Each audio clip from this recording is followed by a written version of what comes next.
महाभारत। महाभारत का नाम सुनते ही आपके मन में कुरुक्षेत्र की वो भयावह छवि आती होगी जिसमें लाखों लोग मारे गए। ये महाभारत है। चाहिए आज का टॉपिक है कि महाभारत को पढ़ना चाहिए या नहीं पढ़ना चाहिए। कुछ लोग कहते हैं कि महाभारत को नहीं पढ़ना चाहिए, इससे क्लेश होता है। तो आज के हम इस वीडियो में ये जानेंगे कि महाभारत को पढ़ना चाहिए या नहीं पढ़ना चाहिए। तो चलिए शुरू करते हैं। वैशंपायन जी बोले, हे राजन, महाभारत की कथा बड़ी ही पवित्र है। इसके सुनने से पापों का नाश हो जाता है। सर्वप्रथम एक आदि पर्व है। इसके श्रवण पान से मनुष्य को यम का श्रास नहीं होता, यानी उसको यम का डर नहीं होता है।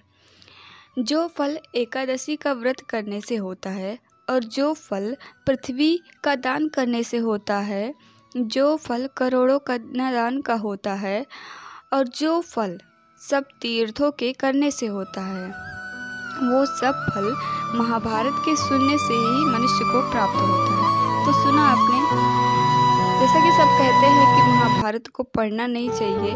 अगर पढ़ना नहीं चाहिए तो फिर ये लिखा क्यों है कि महाभारत को सुनने से मनुष्य को बहुत ही अच्छा फल मिलता है, वैकुंठ की प्राप्ति होती है। तो चलिए आगे पढ़ते हैं। जो मनुष्य महाभारत की कथा सुनता और कहता है, उसके निकट पाप का प्रवेश नहीं होता। जो फल संग्राम में प्राण त्यागने से होता है, वह फल श्री महाभारत के सुनने से होता है। क्योंकि महाभारत की कथा का प्रवेश बड़ा ही पुण्यदायक है। इससे हे राजन, इसे बड़ी सावधानी से सुनिए, क्योंकि इसमें प्रवेश करने से पापी का सर्वथा ही नाश हो जाता है तथा मनुष्य की आयु बढ़ती है। यदि क्षत्रिय सुने तो वह सुमार्ग को ग्रहण करे तथा इससे मनुष्यों का में ज्ञान का प्रकाश होता है और अंत में वह मनुष्य परमपद अर्थात मोक्ष को प्राप्त करता है। महाभारत के वन पर्व के अंत में वेद व्यास जी ने कहा है कि जो फल समुद्र आदि नदियों में स्नान करने से होता है, जो केदारनाथ और बद्रिकाश्रम जाने तथा श्री जगन्नाथ जी के दर्शन पाने से होता है तथा जो कष्ट सहन कर अनेक व्रत करने से होता है, वह सभी फल महाभारत के सुनने मात्र से होता है। इसी प्रकार भीष्म पर्व के अंत में कहा गया है कि 1000 गोदान तथा सब तीर्थों में स्नान का फल होता है। वह इस वेद व्यास के महाभारत को पढ़ने से फल प्राप्त होता है, क्योंकि इसके पढ़ने से पुण्य बढ़ता है और पाप नष्ट होता है।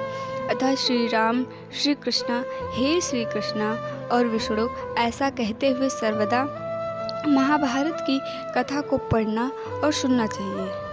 इसके पर्व में कहा गया है कि जो इस महाभारत कथा को मन लगाकर सुनता है, उसके समीप पाप नहीं जाता। जो फल सब तीर्थों में स्नान करने, करोड़ों कन्यादान से होता है, वह फल इस महाभारत को सुनने मात्र से होता है। महाभारत सुनने के और भी अनेक फल हैं जो मुझसे यहाँ कहे नहीं जाते।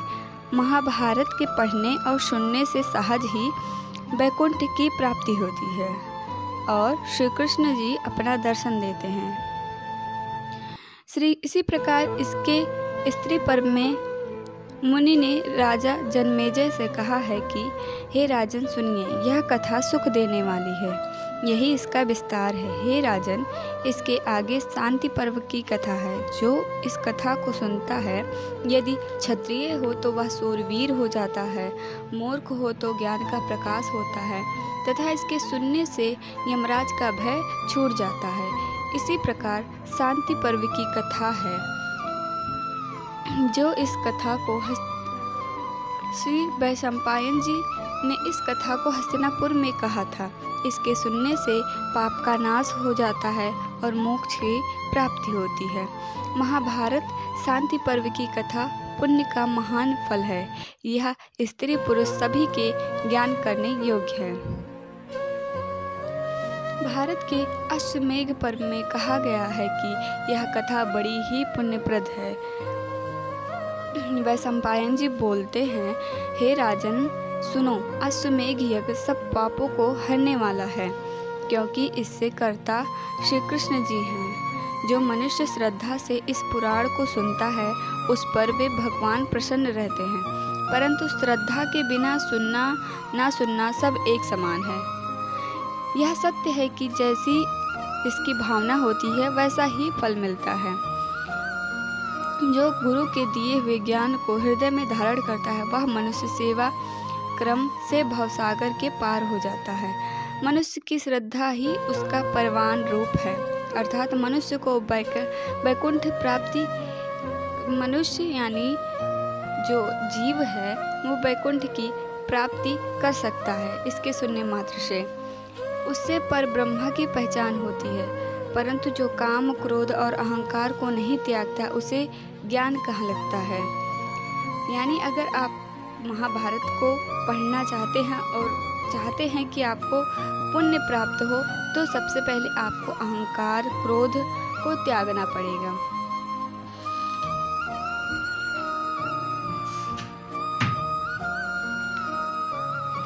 क्योंकि किसी ने कहा है कि कामी पुरुष के आगे ज्ञान कैसा और क्रोधी के समक्ष भक्ति का वर्णन कैसा है, और कामी पुरुष के लिए पुण्य का कर्म कैसा, इसके लिए यह सब भेद बतलाना तो ऐसा ही है जैसे उसर में बीज बोना। अतः महाभारत की कथाओं को हृदय में धारण करने से पुण्य का प्रवेश होता है, परंतु जिसके मन में ईश्वर की भक्ति नहीं उसे उपदेश का फल प्राप्त नहीं होता। इसी प्रकार मूसल पर्व में कहा गया है, जो इस सुहावनी कथा को पढ़ेगा और सुनेगा उसके वंश की वृद्धि होगी और वह बड़ा पवित्र हो जाएगा। व्यास जी इस पवित्र वाणी से पाप का नाश होता है और कीर्ति बढ़ती है। इसी प्रकार महाभारत के अंतिम स्वर्गारोहण पर्व में श्री वेद व्यास जी ने कहा है कि मेरे इस ग्रंथ महाभारत के चारों वेद साक्षी हैं। जो छल छोड़कर इसे सुनेगा वह सुख से पूर्ण होकर सब सिद्धियों को पावेगा, परंतु जो मनुष्य इसे झूठा समझेगा वह मूर्ख नरक का अधिकारी होगा। यदि क्षत्रिय विश्वास मानकर इसका गान करेगा या सुनेगा वह युद्ध में विजय पाएगा। यदि ब्राह्मण निश्चल होकर इसे पढ़ेगा और सुनेगा तो वह चारों वेदों का ज्ञाता होगा और बड़ा ही भाग्यशाली होगा। जो स्त्री पुरुष मनुष्य मन लगाकर इसे सुनेंगे उसके सब पाप मिट जाएंगे और वह मरने पर निर्भय हो जाएगा। शोक और भ्रम को त्याग कर विष्णु लोक अर्थात वैकुंठ लोक को जाएगा। जो फल काशी प्रयाग और गया में स्नान का होता है वैसा ही फल व्यास वर्णित महाभारत का फल है। जो कोई अनेकों दान देता है वैसा ही फल इसके सुनने मात्र से होता है। तो सुना आपने, जैसा कि सब कहते हैं कि महाभारत नहीं पढ़ना चाहिए, तो ऐसा कुछ भी नहीं है। महाभारत आप पढ़िए, मन लगा के पढ़िए और उसके ज्ञान को आप अर्जित कीजिए। इसी में गीता का भी श्लोक है, तो इसे महाभारत को आप पढ़िए और ज्ञान को अर्जित कीजिए। दोस्तों, आज से मैं महाभारत पढ़ूंगी, तो आप सभी मेरे साथ बने रहिए और महाभारत के इस कथा को अवश्य सुनिए। जय श्री कृष्ण। दोस्तों, अगर ये वीडियो आपको पसंद आया है तो प्लीज़ मेरे चैनल को लाइक करें और सब्सक्राइब करें।